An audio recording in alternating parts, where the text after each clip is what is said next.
The following is a presentation of the iRacing Esports Network.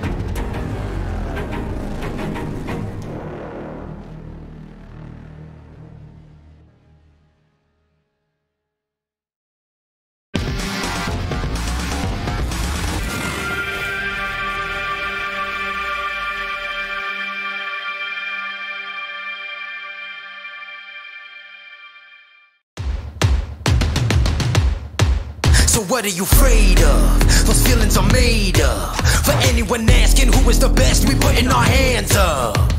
4 more kilometers. A big there we go! They touch! This time, like the last time, I'm moving so fast, I'm ready to ride. Frankie! Down to the inside of Hookie's off! Passenger throws the block, and he will keep him behind him. My time. None of you people can tell me to stop. Lower the lights down, hand over my crown, hand over my heart. I do this for my town, I do this for my crowd. So turn me up real loud. My time. None of you people can tell me to stop. Turning the track up, I'll never go back down. Hand over my heart, I do this for my town, I do this for my crowd. So turn me up real loud. My time. None of you people can tell me to stop.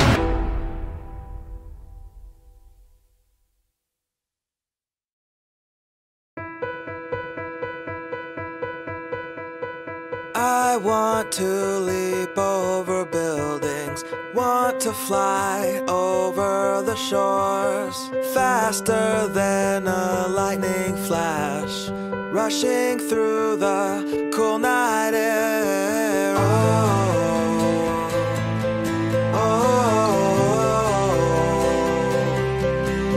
So start ignition, count to 0. I just wanna be a superhero. Hey, what's up, guys? Godspeed here at the iRacing headquarters. Some exciting news about the upcoming Rallycross World Championship.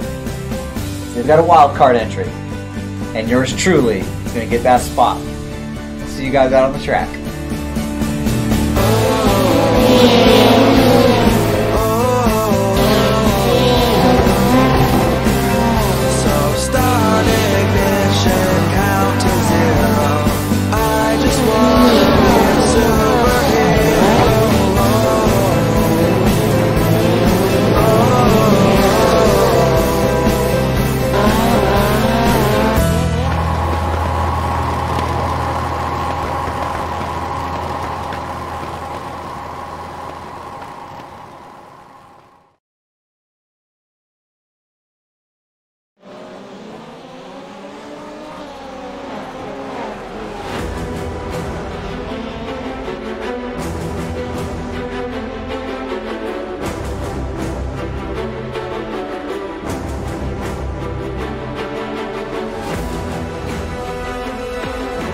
What has been one of the most exciting forms of racing to fans in 2018 continues for a repeated round of door banging, sneaky shuffling, and overzealous overtakes as we welcome you to Sonoma Raceway, located on the landform known as Sears Point in the southern Sonoma Mountains in California, in the United States of America, which hosts the 3rd round of the iRacing Rallycross World Championship Series.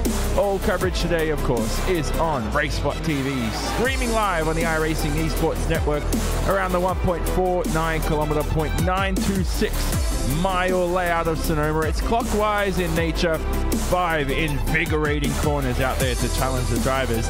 The lap begins with tarmac, and then the drivers will traverse their way through the dirt-covered middle sector, sweeping through the undulation before they end the lap with a sequence of tight, body-hugging corners through the tarmac, with lap times ranging in the 40 to 41 second range. Good afternoon, everybody. Jonathan Simon on hand in the commentary booth alongside Randolph Cheneth, Cam Walsh on social media, and Hugo Luis in production. And we are currently in qualifying. We're almost down to the final laps of the session. Randy, here we are at Sonoma for the first time in this World Championship.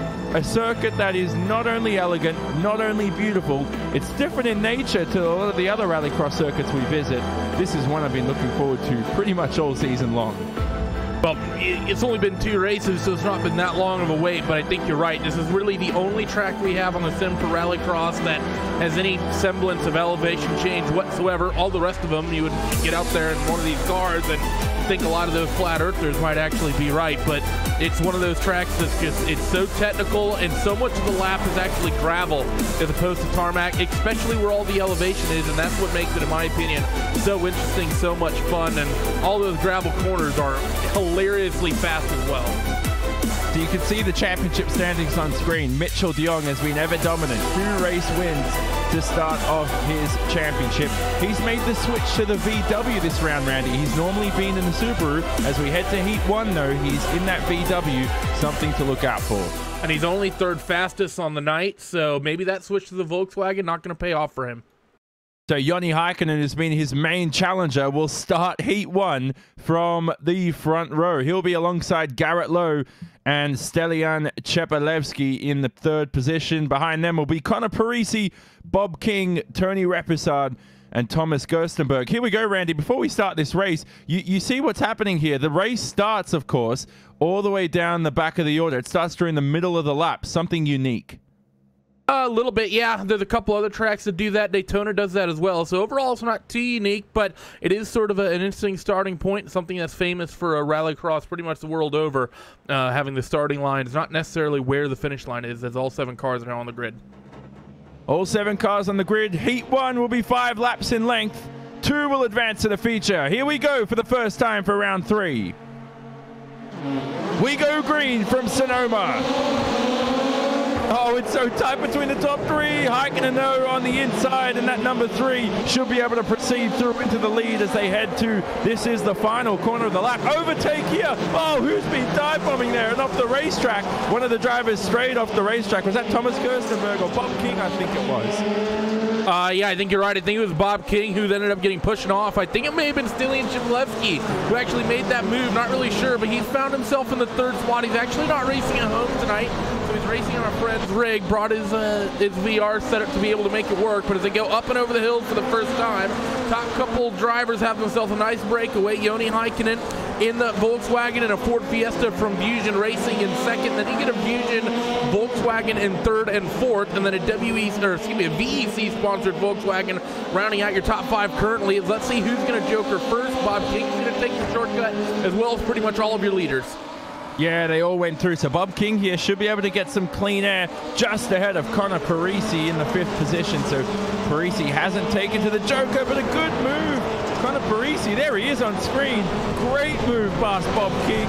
Slots himself up the inside, and that's one that he'll need to be doing later on in the feature. And at the moment, he's not in that top 2 where he needs to be.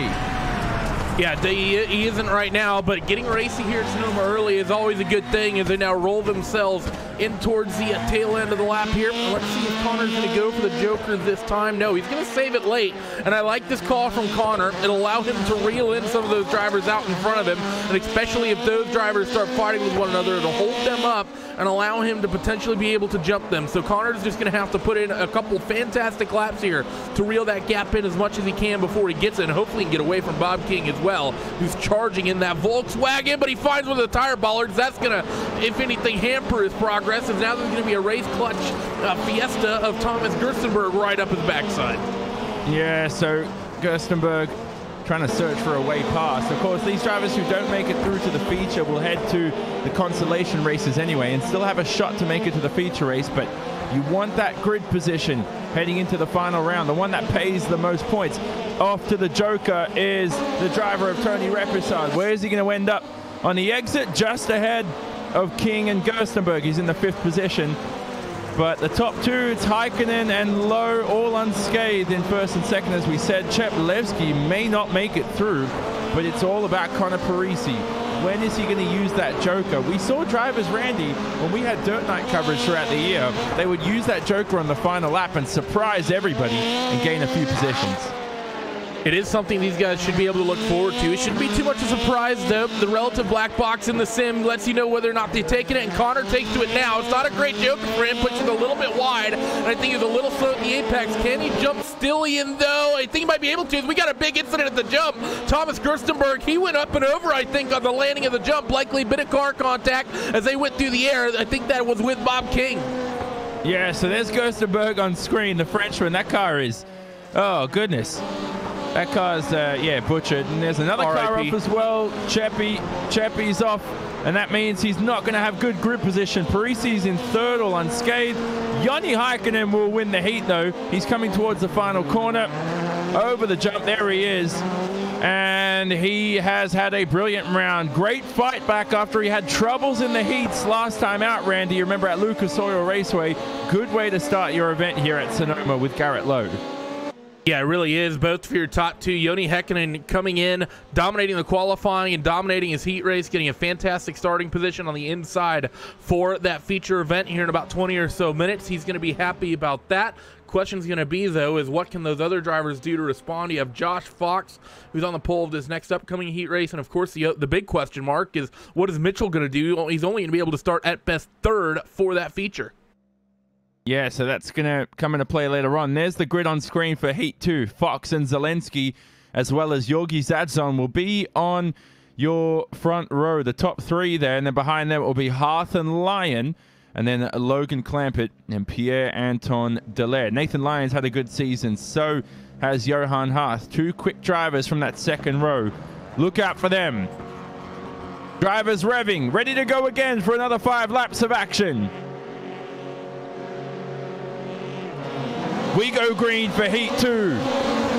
Slow jump from Josh Fox. Bobby Zelensky's looking quick as well. Can he make the outside line work? They're still alongside each other, the top two. Who is going to lead into the final corner? It is going to be Josh Fox, and Zelensky will file himself into P2. Brilliant start from Johan Hearth there. You can see him in the 90 car. He's on the right-hand side. Now he forms up into the 4th position.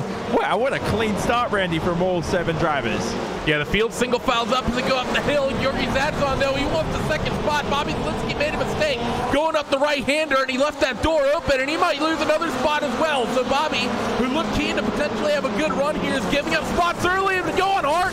Gets shoved off by Bobby Zelensky. That motor is blown, so there's another race clutch driver that's going to be having to do this down for the B main, but things are getting aggressive here as who's going to take to the Joker for the first time. Josh Fox and Georgi Zadzon take it.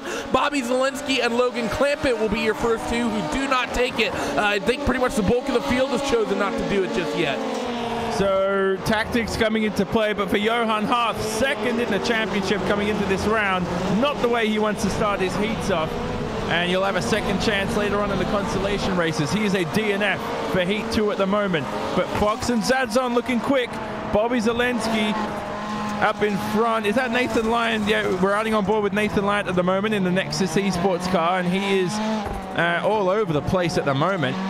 Coming through the final corners, who will take to the Joker this time round? Lyon goes for it. It's that, look at the braking zone. How close did that get, Randy?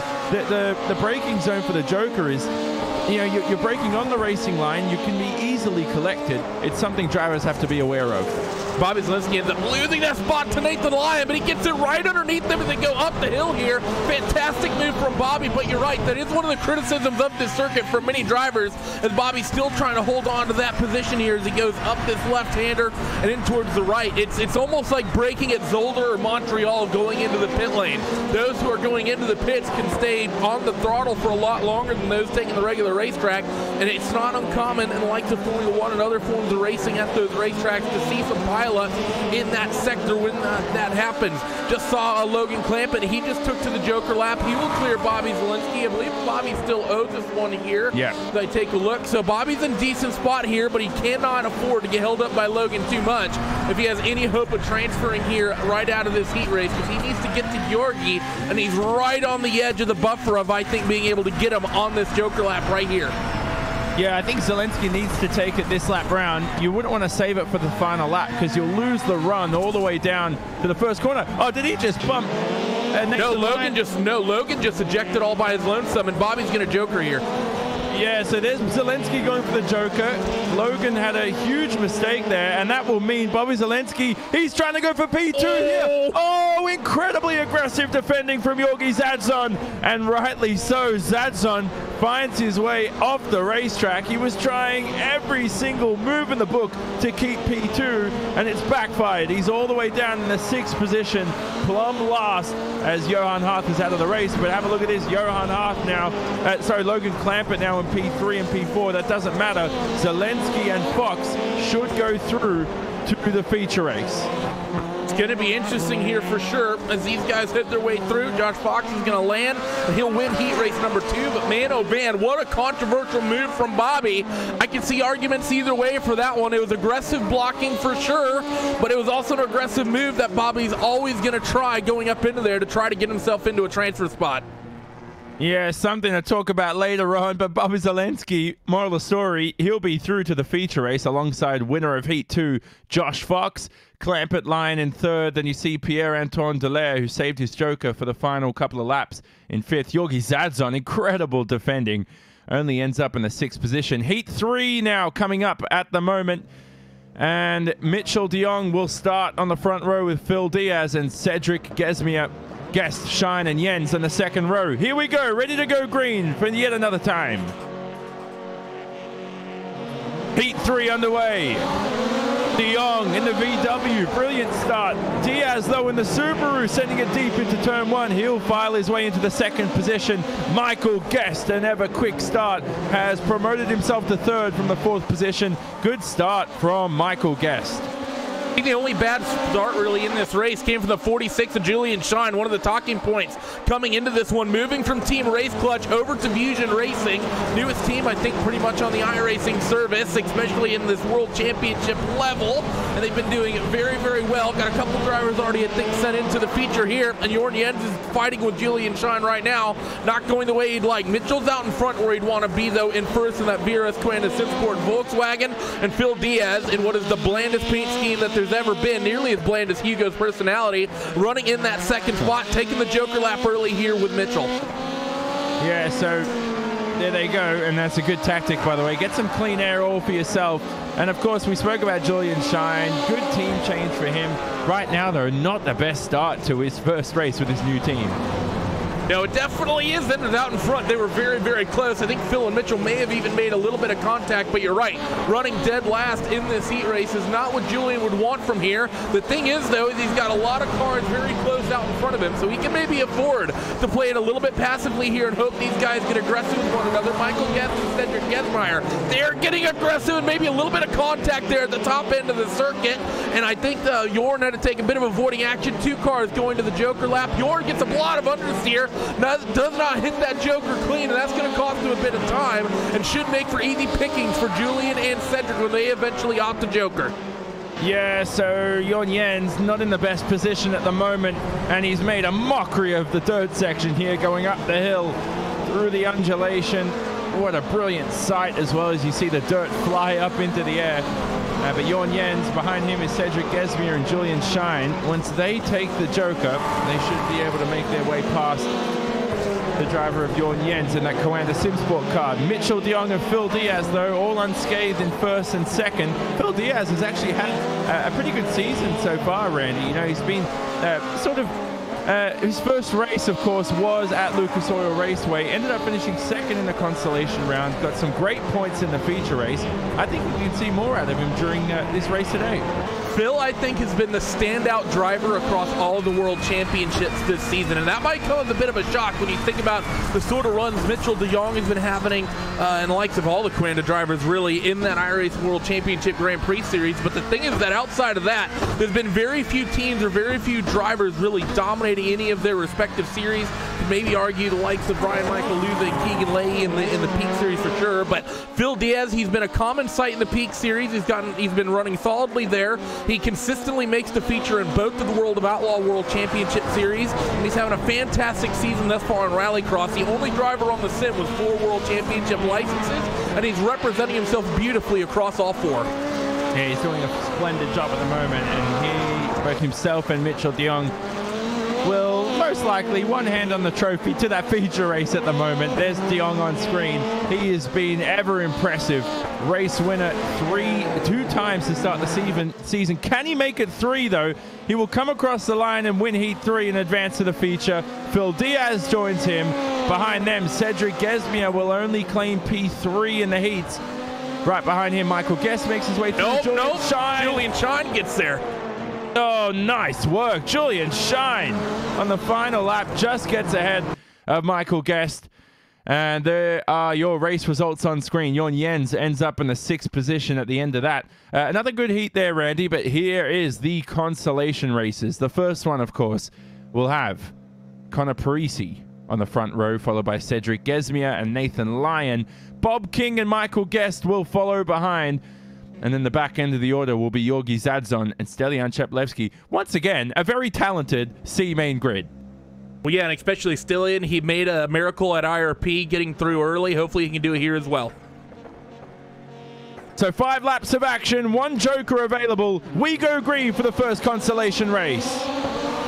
Michael Guest with a great start, but he can't make his way through. Oh, contact! Car on its roof! The 47 of Nathan Lyons turned around into the tire barrier, and another car off as well in the background, but there's Nathan Lyon. Oh, I don't know what what's going on over there. Stelian Cheplevsky as well turned around. Is his event over? Oh, this is a terrible start as well. Georgi Zadzon all over the place. Oh, Randy, where do we start? Well, obviously at turn 1, and oh, we got another car around. That's Bob King and Georgi Zadzon. They made contact. Bob King did this all by himself. Going into the uphill right-hand section, may have just pretty much used that e-brake trying to get that back end to come around. Did it a lot, way too hard. Georgi had nowhere to go. So in the opening lap, I think of the 7 cars that started, we've lost 4 of them, and I think pretty much all of them were just solo car incidents. I think most of them, at least, pretty much just the fault of the drivers that really ended up on the short end. Oh, God. Bob King was overzealous, and then Georgi Zadzon was in the way as well. Oh, goodness gracious. That's what caused the turn 1 incident. Just trying to squeeze into a gap that wasn't there, but it was pretty entertaining nevertheless there. We're still following the replay at the start here. Here's the next incident. Oh, Bob King spinning just right in the way of Georgi Zadzon and ends up, I don't even know where he is anymore, country mile away from the circuit. Back live here, and your group at the moment, Cedric Gesmier currently leads the consolation races. Connor Parisi still in P2. Connor Parisi taking to the joker and should find himself close to the first position here. Only the top 2 from this race will head to the feature. Parisi and Gesmier close side by side into turn 1. Still edging closer and closer, but Parisi has the grit and determination to head himself into P1. These guys need to be patient with one another. They've both used up their joker laps, those top 2, but they have Michael Guest, who's very, very close in that Nexus Esports Ford Fiesta. Of course, his teammate of Nathan Lyon pretty much getting sent end over end at turn 1 on this race. He'll want to get at least one of those Nexus Esports cars in towards the feature. So if the likes of Cedric and Connor start fighting here for this top spot, Michael might be able to just slip into that 2nd position and take that transfer spot away. And you still have Georgi Zadzon, who, despite all the drama he was involved with on the opening lap, really is not far back here. He's only about a 2nd or so behind Michael Guest. Yeah, and Zadzon is quick too, don't forget. He could have made it through to the feature by now. And not only was he, well, belted off the racetrack by Bobby Zelensky, that's something to argue later, but he may not even find himself through in the consolation races. Look at the top 2 though, Gesmier hugging the rear end of the VW of Connor Parisi. Parisi, the man from Pittsfield, Massachusetts, needs some great points and needs to find himself near the top of the standings in the Rallycross World Championship. Hasn't had the best of starts that he wanted for the season. Joker behind for Michael Guest. He's in the 3rd position now. And it looks like these top 3 will be all alone. Oh, look at the overtake from Cedric Gesmier. Brilliant move, and he's into P1, but it doesn't matter anyway because the top 2 will head to the consolation race. They just have to make sure that Michael Guest doesn't make his way past. Yeah, but they head into one of the final corners here through near the top of the hill. It's all asphalt from here. Quick right-hand flick, then a quick spurt of the throttle, and then hard on the brakes and a 90-degree right-hander. I believe Georgi still owes us a joker, so let's see where he spits out. Zadzon through the joker. The top 2 will be Gesmier and Parisi. Zadzon, though, will not make it through to the feature. His day is done. Michael Guest will end up in the 4th position at the end of that race. Bob King in 5th. Chep Levski in 6th. And Lathan Lyon, of course, we know is out of the event. A few laps to go, but the top 2, Gesmi and Parisi, will have poor grid position for the feature, but at least they make their way through. That's where the most points are paid in the iRacing Rallycross World Championship. It is game over, and we say goodbye to Yorgi Zadzon, Michael Guest, and the rest of those names below them. Michael Guest has had a great season, Randy. He's out of the feature race. Never seen that from him this season. Yeah, it's unfortunate for him, but he needs to have his head high. He's had an overall good season. Things just didn't go his way in this one, but we have one more last chance qualifier before we get to the feature, and they're gridded up. Yep, Clampett will start on the inside alongside Repisard and Julian Shine and his new team for Fusion Racing, followed by Pierre-Anton Dallaire, Gerstenberg, Jensen Harth. 5 laps of action for the last consolation race. And we go green from Sonoma. Good start from Clampett, all alone on the inside. No contact this time. I think they were watching the previous consolation race. Who is going to lead into the final corner? Still Logan Clampett, getting ever tight between Jorn Jens and the drivers behind, though. Tony Repisard looks ever quick as well. He's currently in the 2nd position. These guys getting aggressive here as they go up the hill. It's been a good clean start thus far, but Logan Clampett makes a mistake, and that's going to allow the 28 car of Repisard to slip into the lead, but Logan's going to get it right back down to the bottom and try to fight for this position right back, and he's going to get it now. 2 teammates are going to duke it out for a transfer spot, and who's going to give in this situation? It's going to be Pierre, who ends up giving the spot to Tony for the moment, but as Tony's a little bit wide coming onto the asphalt, it might go back to Pierre. Logan Clampett has said, "Thank you very much. I will squeak away while you two squabble with yourselves," and Johan Hart, the close moment. I think he actually wanted to take the Joker there, but with the cars in front of him doing it, he elected not to at the last minute, and that's allowed Johan Hart to squeak back in, and now he's going to go side by side nearly with his teammate up the hill as Jorn Jens and Pierre Dallaire will fight up the hill as well. Yeah, Jorn Jens looks quick. Driver up the racetrack. That's Johan Hart. Missed the apex to the inside of the corner.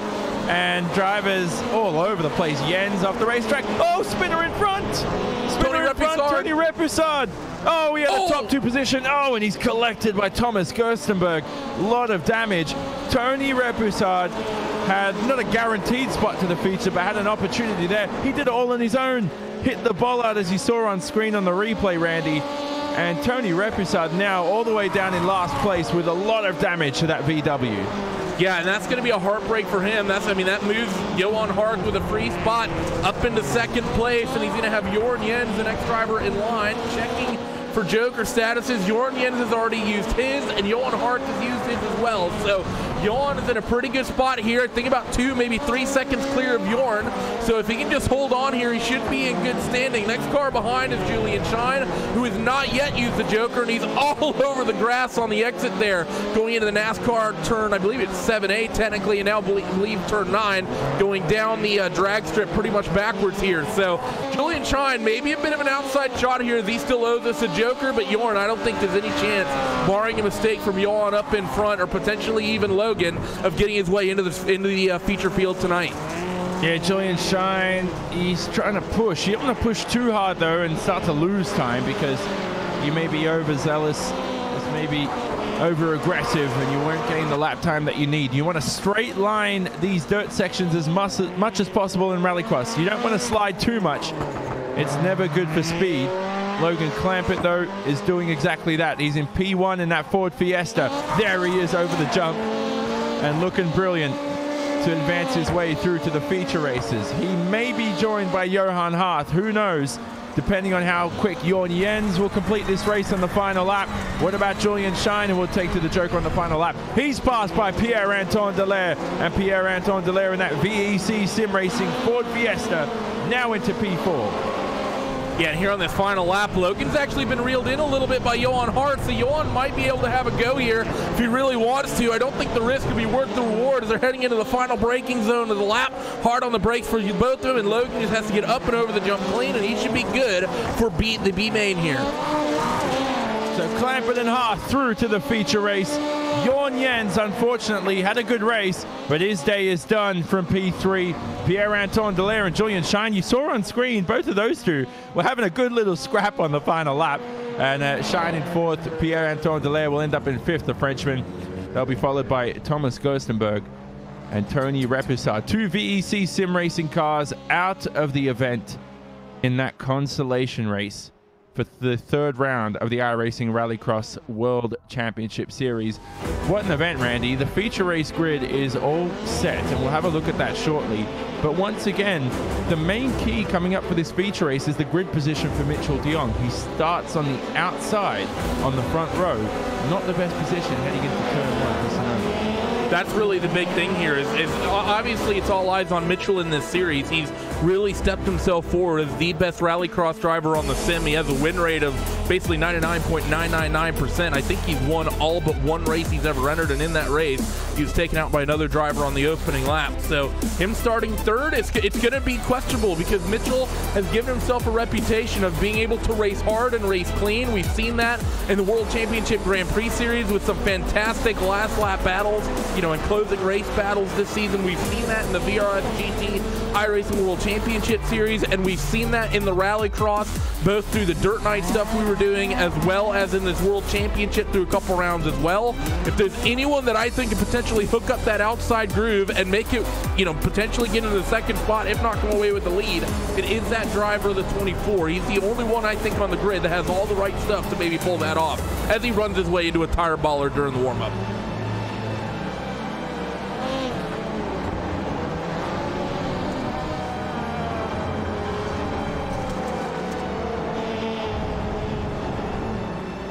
There are a lot of other drivers in this field at the moment, Randy, that haven't actually been in the feature race that often. You look at the likes of Gesbier, Josh Fox. They've been in the feature race. They finished down the order. This is a great opportunity now to gain the most points because we know in the feature race, that's the one that pays the most points for the championship. Qualifying P1 gets you 6 points. The heat race is 8 points for P1. The feature race, 70 points for winning the overall event. That's exactly why Mitchell de Jong has led this championship quite cleanly. But for the drivers of Cedric Gesmier, Josh Fox, Garrett Lowe, all these other drivers' names in there, Logan Clampett, Johan Hart, he will start from the 10th position. Drivers that need to make sure they keep it clean heading into that first corner so they can pick up those points behind. That's going to be the big thing. Is it going to be bragging rights? Is it going to be ego once you start this race? Or are you going to think about survival, and are you going to be thinking about, just getting away with as good of a finish as you can in towards turn 1? That might be the difference between making it through that first corner and basically doing your best Nathan Lyon cosplay, tumbling into the outside wall. To the grid at the bottom end of your screen there, we saw Heikkinen, Fox, and de Jong starting on the front row, followed by Lowe, Zelensky, and Diaz. Then it'll be Cheplevsky, Zadzon, Gesmier, and of course Logan Clampett and Johan Hart to round out the field. Ready to go for the final time. 10 laps of action for this feature race. 1 joker available to the drivers. And everyone's ready to go here for the final time. We go green from Sonoma.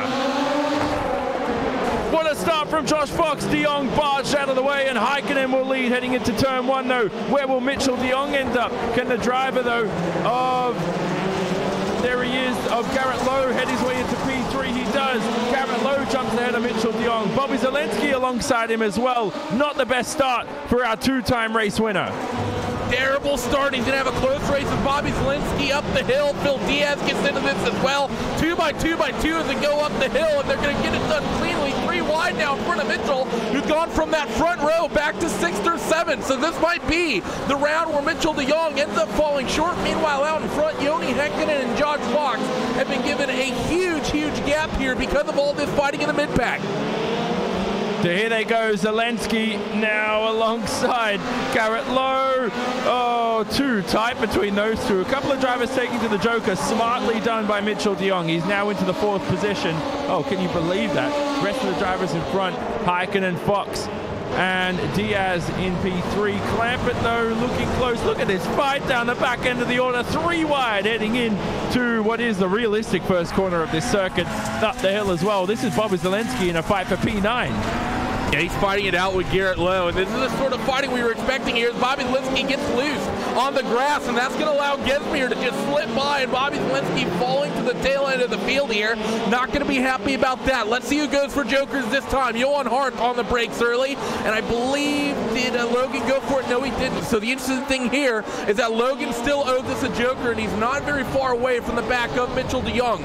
So look for that SimiCube NX racing machine potentially get something done, as he actually muscled in Johan Hart going into that first corner up the hill, but out in front it's still all Joni Häkkinen dominating this race thus far. Yeah, looking good, Joni Häkkinen in P1. Josh Fox, though, he needs this second position at the moment, regardless of whether he is able to obtain the race win. He's looking good so far in this feature race. He's already taken to the joker. The same can be said for Joni Häkkinen. Phil Diaz already taken to the joker. Logan takes it. Logan takes it this lap round and will end up just behind the VW Coanda SimSport car there in front of him, riding on board with that SimCube NX racing car through the first couple of corners. Clampett, oh, right behind him, I don't know if you caught that, but right behind him, Connor Parisi is trying to hound him as well for that 5th position. Parisi almost spins. There, he's back on screen. I wasn't sure if he'd lost it, and he's still in P6. Parisi looking ever quick in that number 1. Yeah, Bobby Zalinski just made a fantastic move on Cedric Geismere at the tail end of the lap to take that 9th spot back. Garrett Lowe, he's going to take the joker. He's going to jump a number of cars. I think Johan Hart and Garrett Lowe for sure. He's going to come out somewhere around Logan, and no, he's actually going to get just out in front of Connor Parisi. So so Garrett Lowe pushes himself out in front here, and Logan Clampett trying to just stretch this gap away. He's lost a bit of time to Mitchell DeYoung, who's been consistently reeling in that Subaru of Phil Diaz. Yeah, look at Garrett Lowe though here, trying to go around the outside of Clampett. I don't think there's going to be enough room there.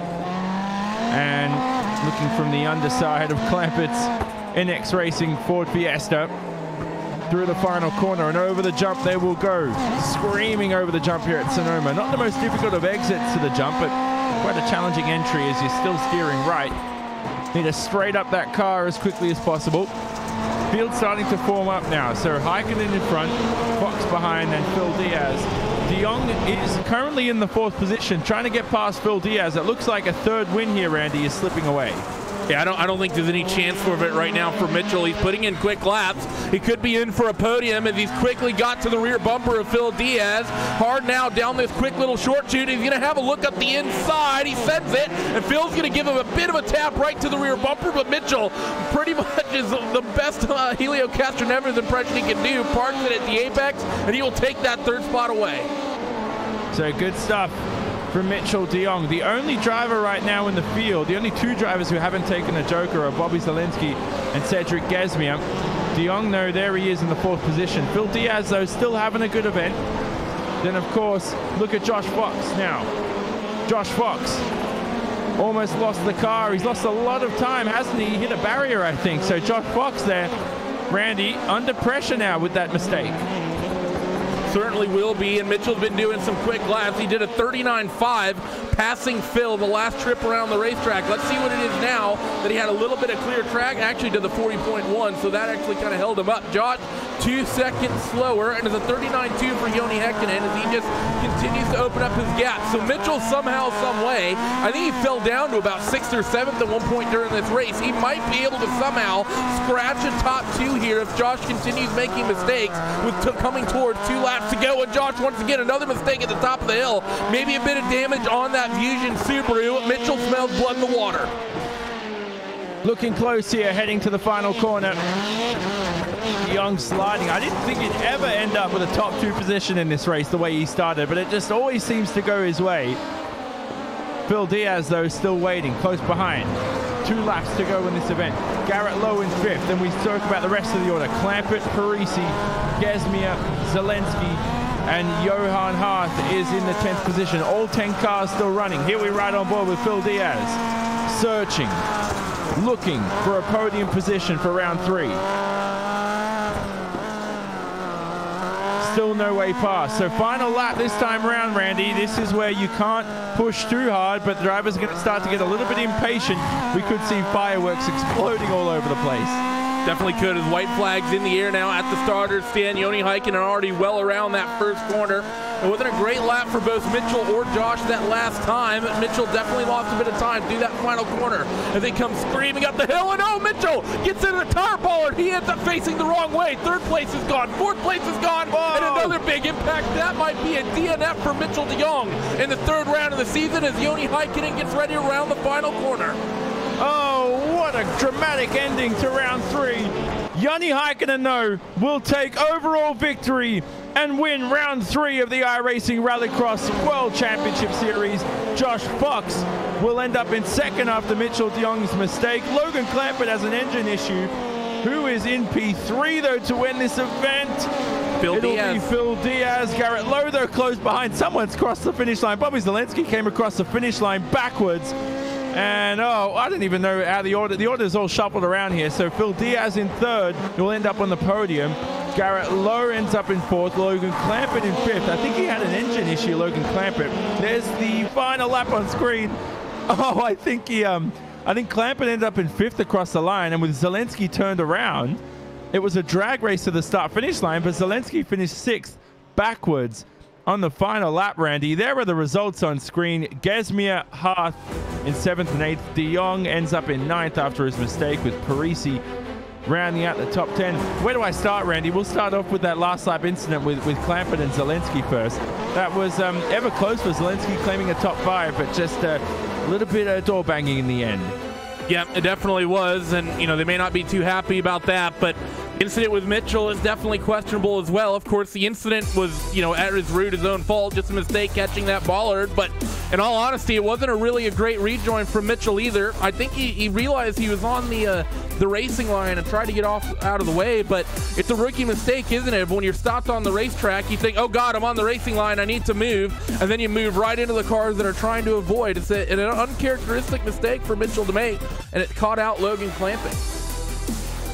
And the other incident, of course, we saw as well, we'll have interviews in just a short moment's time, was the driver of Mitchell de Jong, the spin on the final lap, Randy. Oh, something to forget for our two-time race winner. Not only did he not win the race, but had a terrible event for the feature race this time around. It's not going to do well for him in the points at all, is it? I mean, you figure he came into this.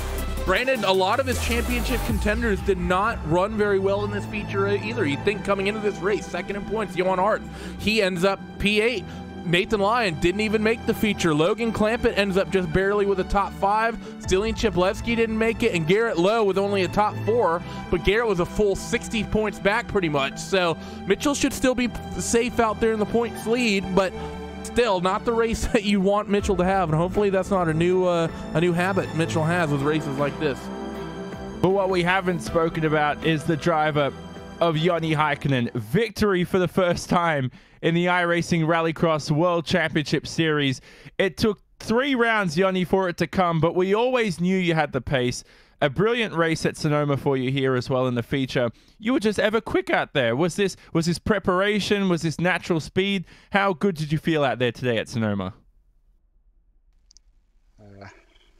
Maybe natural speed. I don't practice so much than last couple of races, so yeah. You spoke about how the other few rounds, this is just perfect for you. This car really suits your style as well. You're an ever quick young sim racer. Sonoma for you, I feel like this round is just, does it suit your driving style really well, of course, at the same time? Maybe, I don't know. I think it does. You ended up in P1. Talk about your feature race there. You ended up starting quite cleanly on the inside. It went cleanly from you there on. Was it a boring race for you, or was it quite fun leading out there? Fun. It's never boring to be number 1. P number 1. How excited do you feel as well with P number 1 for the first time? Well, my goal is to win a championship, not a single race, so yeah. Yeah, I could see you're quite excited by this as well. Phoenix next time out for round 4. You've got to make it for 2, don't you? Yeah, Phoenix is one of my favorites, so I will try. You got to get it done. He makes Mika Heikkinen seem exciting.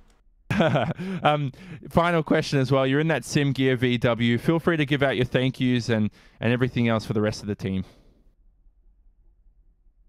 if you feel the need to do so. Kiitoksia sponsorille SimGearille. Nothing else. Thank you. Joni Heikkinen, race winner, man of few words, and he comes home in the first position, Randy. Brilliant event from him so far. You'll be speaking to Josh Fox next, who had a thrilling podium finish in that second position. And there he is. Speak to him right now. He's joined us. I thought he left the server for a second, but Josh Fox in P2 is with Randy Cheneth. Yep, I'm stood by with the Vision Racing driver. Josh, what a run for you in this one. Started second, finished second. There was a little bit of a stressful moment there where you made a bit of a mistake and Mitchell reeled you in by a bunch. How much were you feeling the pressure at that point, knowing that you'd had Mitchell just a couple seconds behind, really hounding you down, putting down some quick laps? Yeah, that was a really bad mistake. I was really lucky even to hang on to second position, honestly. I didn't really know where those people were behind me, but there was no mistaking that purple and white paint scheme behind me. I knew exactly who it was, but I also knew that if I just kept smooth last 2 laps, I'd have a good shot at staying ahead of him, and that's what happened. So really good run. Glad to be back here after missing Indianapolis. That sucked, but good to be back here, and really strong race for the Vision number 5 car. Now, you guys at Vision picking up a new member here. You guys really kind of growing and moving your momentum forward. Julian Shine joining you guys. He didn't have the race he would like, not even making the feature. But talk about the decision at Vision. Why did you guys decide to bring him in, and what has he brought to the team? Yeah, we're thrilled to have a guy like Julian come on board. I think it's pretty clear based on everything you guys have seen in the broadcasts and many others as well who follow the iRacing Rallycross. They know he's definitely up there with the best of the best. So we're just thrilled to have him on board with us, and he brings a really deep understanding and knowledge of driving, and it's a great move for our team. Really strengthens us all around. Well, congratulations on the podium, Josh. Who gets it done for you at Vision in that number 5? Yeah, thanks a lot. Yeah, we got a really great group of guys over there. Can't thank Joe Naughton, Connor, Stellian, Garrett, Julian, JB, Andreas, Terry Renard, Nerdworks Designs. Did a great job. Happy to put on a good debut for the awesome paint scheme he made for me for this Subaru. So that was really cool. And thanks to you guys for an awesome broadcast too. Well, you are more than welcome, and hope to see you have some good luck in the upcoming round at Phoenix. But next interview coming up, the man who lucked his way into a podium finish. I believe this is his 3rd interview in a row. This at RaceSpotTV for World Championships. Mr. Phil Diaz has stood by with Mr. Simone. Phil Diaz, what an event for you. I'm just so amazed by the fact that you had the podium. You put pressure on Mitchell de Jong towards the end of the race. Talk about the feature round, first of all. That was quite hectic for you. Yeah, the feature round was good for us, really. Started on the inside. I thought P6 for some reason was on the outside, so I was freaking out. But was on the inside, got a good start. Turn 1, after the start or after the finish line was super important. Got up to P3 there. And then I was stupid on a lot, I don't know, 3, 4, 5, somewhere around there. I clipped the wall coming back onto the pavement. And I mean, just barely, but it got me a little bit of suspension damage, or wheel damage, sorry. It didn't really cause any slowdown, so I'm not going to throw any excuses out there. But I did that, and I think it just messed with my head more than anything. And then Mitchell caught up to me. And then once Mitchell got by me, I stayed right on him. And I felt good, and I was like, oh, maybe we'll catch Josh. And then, yeah, Mitchell hit the tires, which I was unfortunately going to hit as well because it looked like they had been moved. So Mitchell definitely saved me there. So, yeah, thanks to Mitchell. I blame Mitchell, actually, for not driving a Subaru this week. He should have driven the Subaru again. He probably should have. It's ironic how he won 2 races in the Subaru, but didn't end up doing it in the VW. I have to say, though, you look quick out there all day. You qualified in 6th. You had the great grid position for that first heat. Heat 2 you were in. Oh, no, you were in Heat 3, I think. Anyway, yeah. Point is, you were so quick during the heats that you didn't even have to enter the consolation races this time around. You were thrillingly quick out there. Yeah, I mean, I was fast last round, too. I mean, I was so unfortunate last round in turn 1. So this time around, I took my time. Mitchell was super nice to me in the heat race and gave me plenty of space. And I was able just to follow him basically to a P2 there. So then once I got into the feature, I really just wanted to keep it clean and just get through the first lap. And then from there, we'll figure things out. And yeah, it always comes down to the first couple corners. If you can get through there clean, and you're good to go. And final thing, you head into Phoenix now with good championship position. You've improved your pace. You missed round 1 at Daytona. This is great momentum for you. You could possibly even be a race winner next time out. Who knows? Yeah, Phoenix is actually one of my favorite tracks. Unfortunately, I'm going out on my honeymoon, so I will not be there. Oh. Yeah, I got 3 World Championship races next week that I'm missing, which is super unfortunate. But that's just how it works. But yeah. It's okay. We run at it again later in the season, and I'll hit it up then. So Phil Diaz there, Randy, in that SimCube NX car. Thanks for joining us, Phil, again today. Another brilliant event for round 3 of the iRacing Rallycross World Championship. Final thing, Randy, is we head to Phoenix next time out. Another unique racetrack, different in nature, different Joker lap, of course, as well. We're heading into a race in 7 days' time that I'm looking forward to. Really, really excited for that one. Yeah, it's Phoenix has been a track of 2 races with all of our Dirt Night broadcasts. It's either been one of the greatest races of the season when we're doing the official stuff, or it just ends up being a wreck fest and it gets strung out. The thing is, though, that when Phoenix puts on a good race, it puts on a fantastic race, and I think these guys are good enough that we'll see a good one. Questions, of course, all around. Will Scott Speed make an appearance, especially with Mitchell de Jong maybe falling a little bit flat, maybe not quite having the pace? Of course, he switched from the Subaru to the Volkswagen this week. Maybe there's something in it there, but could there be, maybe a gap there for Scott Speed to come in and, maybe pull off a win at Phoenix if Mitchell isn't up to form? I know Mitchell's doing a lot of work across, 3 different World Championship series, both mainly the WCGPS and the VRS Sprint Series. So maybe something could be had there. But regardless, I think Phoenix is going to be an exciting round, either from the racing or either from the highlights from the crashes. It'll be one way or the other. Yeah, well, that's something that we hope to see and hope not to see, one way or the other. That, of course, will be in about 7 days' time from Phoenix Raceway. So don't leave us, of course, as well. Really looking forward to that race. Thanks to all of you as well for joining us for today's event. So that will be Phoenix Raceway, same time as usual, 1 a.m. GMT. Will be on the iRacing Esports Network, streaming live on RaceSpotTV, of course, as well. I'm Jonathan Simon, joined by Randolph Cheneth, Cam Walsh, thank you for all his work on social media, and Hugo Luis behind the scenes in production, Isvan Bello, Andreas Werner, Simon Grossman, and Nick Thiessen. Thanks to those 4 for their work in production behind the scenes, of course, too. This has been a RaceSpotTV presentation broadcasted on the iRacing Esports Network. We say so long from Sonoma, and we'll see you in Phoenix in 7 days' time.